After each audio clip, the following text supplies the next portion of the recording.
Okay, so yeah, I get it. I get it. I get it. You know, I'm trying to do so many things at once.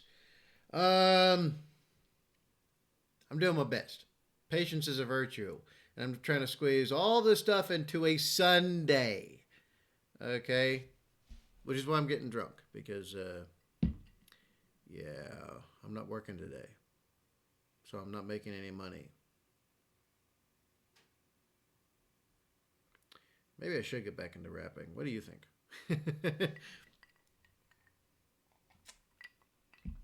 I'll be right back. I'm almost dry. It's going to be a fun MrBallen reaction, I'll tell you that much. I hope y'all are ready for it. I mean, look, you asked for it. Okay, I'm not dry anymore. I got a little bit more. Mm. Nice and simple and tasty. Anyway, so yeah, I'm trying to catch up with everything. I forgot what I was saying earlier. Doesn't matter. Yeah, so here you go. Might as well jump into it because it is MrBallen! I blew some eardrums with that one. MrBallen! They didn't know they were being watched. This should be exciting. Y'all ready? I'm ready. Let's jump in. If you haven't heard about what happened at the Gay Pride Parade in the Netherlands, it's likely because you haven't seen the infamous security footage that's currently going viral on Reddit and other places on the internet. Today, I'm going to show you portions of that security footage and tell you the story about what's really happening so you have context and can really appreciate what you're seeing. But before we get into that story, if you're a fan of the strange, dark, and mysterious delivered in story format, then you've come to the right place because that's all we do, and we upload once a week. So, if that's of interest to you, please swap out all of the Pop-Tarts in the like button's pantry for the unfrosted kind. Also, please subscribe to our channel and turn on all notifications so you don't miss any of our weekly uploads. Okay, let's get into today's story.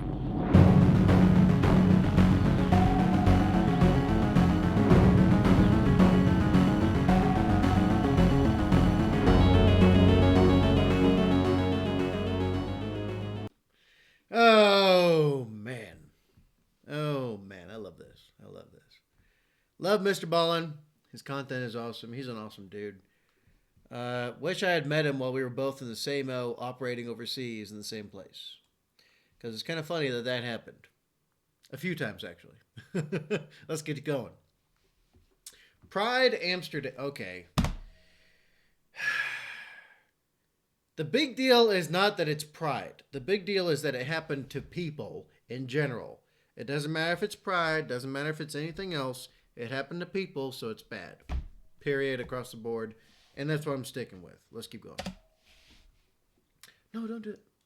On September 27th, 2018, in a little city in the Netherlands, a security camera captured 6 men walking calmly toward this brick bungalow inside one of the country's holiday parks. A holiday park is a place that offers cheap accommodations to tourists. They typically have things like campsites, RV parking, cheap bungalows for rent, and they also often offer things like swimming and golfing and bowling, so it's kind of like an all-in-one for families on vacation. But on this September day, these 6 men caught on camera were neither family nor on vacation. Instead, as they walked, it was very clear from their body language that the only thing they were interested in was getting inside of their holiday bungalow. Once they did reach the front door of this bungalow, the apparent leader of the group, who had dark brown hair and a full beard, he pulled out a key, unlocked the door, he opened it up, and then he made sure the rest of the men took off their shoes before walking inside. And then once all the men were inside the door, the leader shut the door and locked it behind them, and then barefoot they walked through the hallway into this corner living room in the back of the bungalow. And in this room there was this L-shaped couch that was centered on a coffee table and a couple of chairs scattered throughout the rest of the room. And so the 6 men kind of took up seats in these different places, and then after they were all sitting down, 2 of the men who had been seen walking into the bungalow carrying backpacks and duffel bags, they pulled those bags out and set them on the coffee table. And as soon as these 2 men did that, the other 4 men who had been chatting amongst themselves went completely silent and turned and just faced the bags on the table. These guys sound semi-professional. Semi-professional. And I say semi because there's quite a few things they're missing out on. First off, their faces were caught by CCTV. Second off, they didn't know CCTV was a thing here. I mean, they had some of the right ideas, but the execution was poor. Taking your shoes off. Did you know that it's possible to still take fibers? And seriously, it's still possible to take fibers from the ground and examine them and find out where they originate from. Even with bare feet. Even with bare feet. And how I know is because I have borne witness to such a thing happening. Don't let them fool you. So instead, you would have wanted to cover your feet as soon as you got into the local area. So, like, get bags for the shoes. You can get bags for shoes, and then dispose of them after you're done using them, right? When you exit a vehicle, you're already going to have them on, because the vehicle, by all intents and purposes, was purchased in the local area. So nothing can be traced outside of it, right? And of course, you thoroughly clean it, and you change clothes before you get inside the vehicle, right? And on top of that, you're going to cover your feet.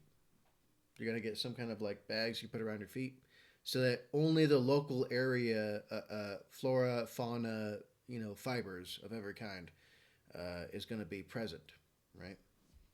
Now, on top of that, fingerprints. That's why you wear gloves. Faces, okay, hoods, sunglasses, grow some facial hair, or use prosthetics, okay, get a level 2 disguise. But yeah, these guys sound semi-professional, as in they have the intent to do something and they're trying their best to make sure it kind of is sneaky, but really not. Their idea of sneaky is my idea of, being a very incredibly, nice guy. Oh, these poor dudes. These poor dudes. Because somebody who's similar to me was probably sent to hunt them down. Probably. I don't got the full context, but they were probably sent to hunt them down. And then, yeah,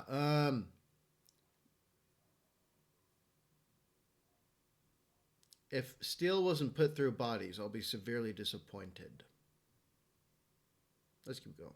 It was very clear that whatever was in the bags was very significant. So significant, in fact, that the group had pulled most of the curtains across all of the windows inside of this bungalow to make sure no one outside could look in and potentially see the contents of these bags. And again, what I mean by semi-professional is that they thought they weren't being monitored inside the building. Semi. And once the two men unzipped the duffel bags and backpack and began putting the contents of the bags onto the table, it became incredibly clear why the men were so on edge. Inside of these bags were guns, and in the Netherlands, no private citizen is allowed to possess them. Over the next hour, the laws don't mean shit unless you enforce them. They don't. And if you're not able to enforce them across the board, you shouldn't bother. Instead, you should make sure your populace has the same capacity as those who would do them harm. two men who had actually carried the guns into the bungalow, they began going over some instruction with the other four men of how to use these slick black pistols and AK-47 rifles. They taught them how to load the guns and reload and how to aim, and they did a number of dry firing exercises, which is basically pulling the trigger on any real gun when the gun is not loaded. And so these four students paid careful attention to their two instructors, and at some point they became more confident, and you could just see the excitement was building in the room. At one point, one of the students grabbed two of the AK-47 rifles and held one in each arm and pretended to fire them simultaneously, like you would see in the Rambo movies. And of course, there's going to be a bunch of anti-gun nuts who are complete and total idiots who have no freaking clue what they're talking about. Except for the fact that, oh, gun bad because actually I don't care about the people dying. I just care about the fact that I could possibly be the one dying. Look, if you have had nothing to do with firearms at all, STFU, all the way through, STFU. All right, your opinion doesn't count. Doesn't matter. If you haven't used firearms consistently, you're not efficiently and effectively trained. You don't know what the safety standard protocols are for them, and you believe that disarming people makes them safer. Well, I've got a utopia to sell you for, you know, a few gazillion dollars.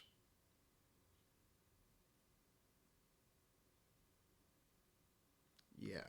But when one of the two instructors reached back into one of these bags and pulled out a new item, a vest, and laid it on the coffee table, immediately the mood in the room shifted again. Now the students seemed more nervous than excited. One of the four students eventually walked forward and somewhat reluctantly extended his arm to allow the instructor to slip the vest onto him. And then one Reluctantly?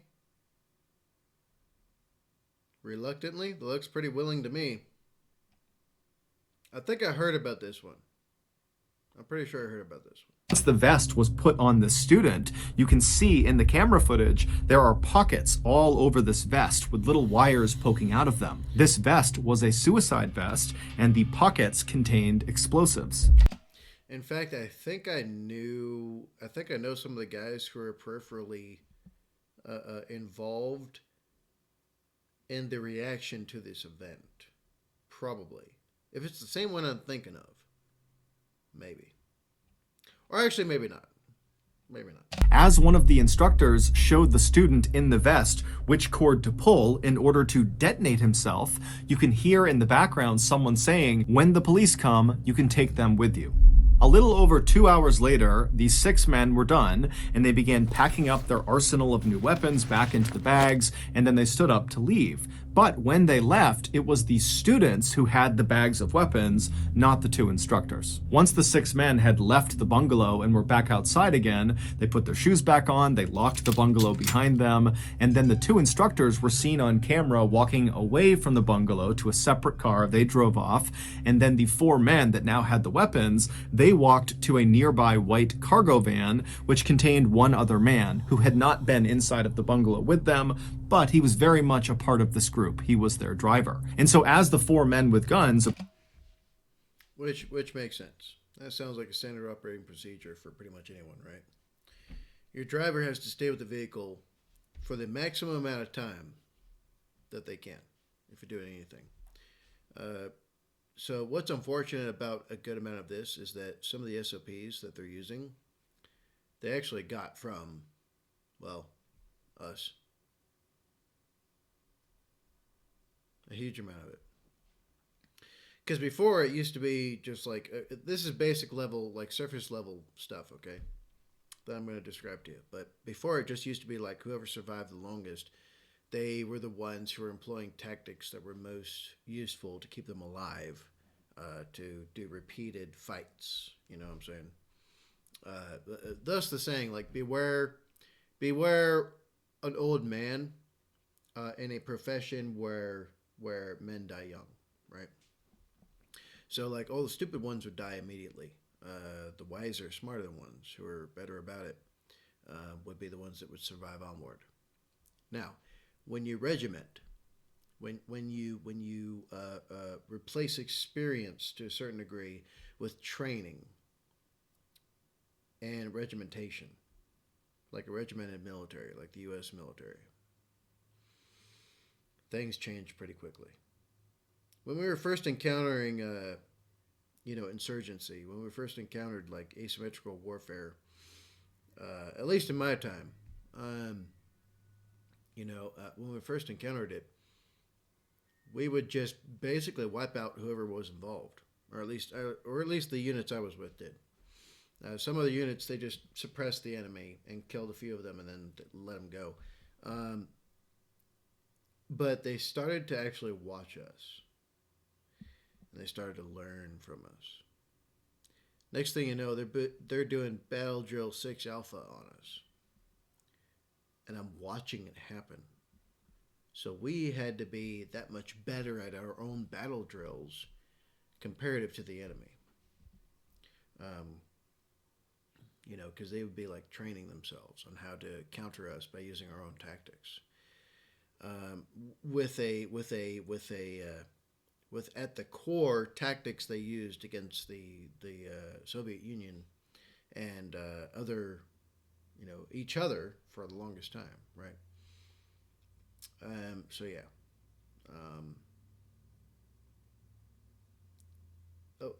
A lot of this can be chalked up to imitation,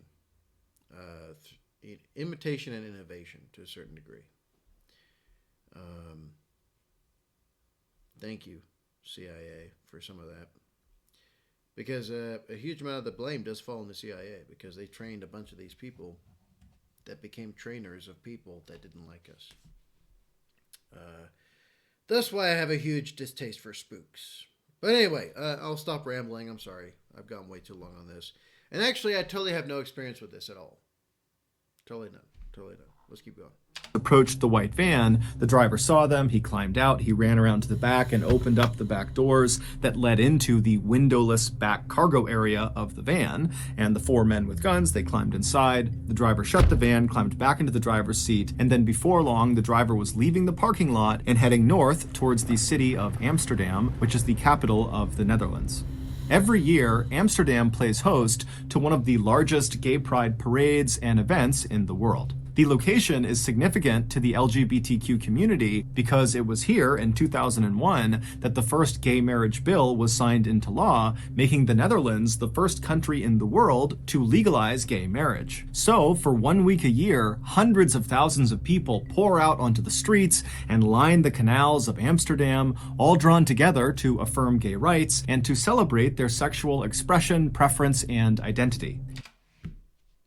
All well and good. Okay, the point is not that it was a pride thing. The point is that it was a thing people were doing. I'm removing the element of pride. I am. And here's my reasoning. It shouldn't matter. People are people. Doesn't matter what your skin color is. Doesn't matter what your preference is. Doesn't matter what you think about life is. None of that shit matters. What matters is that you're a human being who ain't doing nothing bad to nobody else, as far as we are all aware, to the general, understanding of society. The tragedy is this happened to human beings at all. I will not go above that. And you can't convince me to. Doesn't matter if it's pride. Doesn't matter if it's whatever else. I don't care. I don't care what the premise is. I really don't. What I care about is that this is happening to people. And that's it. You may like my toxic masculinity, or you may not. I don't care. But that's where I stand. And that's where I'll always stand. Anyway, let's keep going. And the men in the white windowless van intended to use their new weapons and training to kill or maim as many parade goers as possible. They were hopeful that their terrorist attack would rival or even eclipse the attack from 2015 in Paris in a nightclub that killed or injured more than 500 people and sent shockwaves through Europe. 30 minutes later, the four men in the back of this windowless van felt the van slow down and pull off the main road and not come to a complete stop, but just kind of begin to slow roll, which was odd because they had no reason to slow down and they were at least 30 minutes away from their destination. And so instinctively, the men reach down and make sure their guns are safely stowed inside of their bags and out of sight in case somebody opens the back door. They don't want people to know they have guns. They are illegal. And so as the van continued to go painstakingly painfully slowly for really no reason that was clear, the men in the back of the van were really starting to worry that something was wrong. Now remember, they have no windows. They can't look outside. They don't know what's going on. However, there was a small crack in the partition that separated the back of the van from the front of the van where the driver was. And so the men in the back of the van began craning their necks and looking through this little crack to try to see if they could understand what was in front of the van and, why the driver had stopped. And okay, give me a sec. I'm dry as hell, so I need another drink. I'll be back. Okay, I'm not dry anymore. Let's keep going. when these men looked through that little crack and they saw what was out there, they immediately began to panic. They began reaching down and fumbling for their bags, trying to open them up to get their guns. And then by the time they're kind of getting the guns into their hands, all the doors on the van fly open and the men in the back just begin firing their guns blindly at the open doors. But when they pull their triggers, nothing happens because their guns were fake. They had been sold to them by the people who were flinging open their doors, the police in tactical gear with their dogs, and they knew these guys had fake guns. They knew their suicide vests were fake. They were full of fake explosives. They have nothing lethal inside of this van. So, like I said earlier, it's not a tragedy that this happened to a pride parade. Because it didn't happen at all. Y'all are probably questioning yourselves. You're like, wait, Badger. Like, wait a second, Badger. Wait a second, Badger. And I'm like, I gave you hints. I was like, look, I probably knew some of the people peripherally involved with this. And that this was just a tragedy, and that was it. A tragedy for the wannabe terrorists. So if you clicked off this video before this timestamp, you're a goddamn fool. Anyway, let's keep going. So the police, they just fling the doors open and send in the dogs. And so the dogs, they jump into this van and these wannabe terrorists are screaming and they're firing their fake guns at the dogs as the dogs are shredding these terrorists to bits. And then whenever they tried to jump out, the police would just pistol whip the terrorists until finally all of these wannabe terrorists were in the fetal position crying, or they were crouched down with their hands over their head. It would turn out the two instructors who had brought the duffel bags of guns into the bungalow with the other men, they were not other fellow terrorists. They were undercover police officers who were a part of the special national anti-terrorism team who were able to infiltrate this terrorist cell. These undercover cops were the ones who sold the fake guns and fake explosives to the terrorists, and they were the ones who set up this meeting at the bungalow, which allowed them to place cameras and listening devices all over the place. Plus, they were also able to bug the white van because they knew they would be departing the bungalow inside of it. So all the wannabe terrorists that you saw on camera, plus two others that were not seen on camera but were totally involved, were all sentenced on October 8th, 2020 to anywhere from 10 to 17 years in prison. Meanwhile, the Amsterdam Pride Parade went off without a hitch. Ha, gotcha! Ha, gotcha! In all seriousness, though, if you paid attention close enough, like I said earlier, if you know, you know. But yeah, if you know, you know. Bub! I love doing this to people.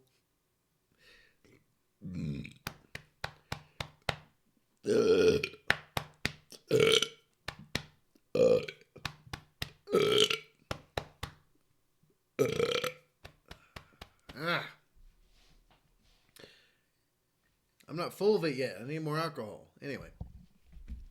But yeah. So you're welcome for the terrible anticipation. In case you haven't seen this video already. But if you did see it already, you'll be like, yeah, I saw that coming. Anyway. Love you guys. Love MrBallen. Let's keep going. So that's going to do it. If you got something out of this episode and you haven't done this already, there you go, folks. There you go. MrBallen! They didn't know they were being watched. I set up pretty well, didn't I? I'm pretty good at that. I'm very good at that. And for all you know, I've had to do some stuff I really didn't want to and go undercover and pretend like I was some dumbass gringo with a target on his fucking face. And I didn't like it at all. Never again. Anyway, love you guys. Love you guys. Love you guys. Love MrBallen. You're welcome. All right. So, yeah. Description box is down there. There's stuff underneath the video. Go click that thing.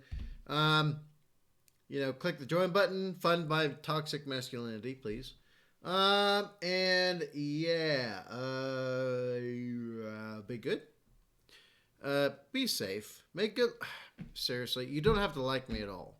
You really don't have to agree that being safe is very top priority. Be safe. Okay. Be good, be safe, make good luck for yourselves. I'll leave it there. And I'll see y'all in the next one. Badger out.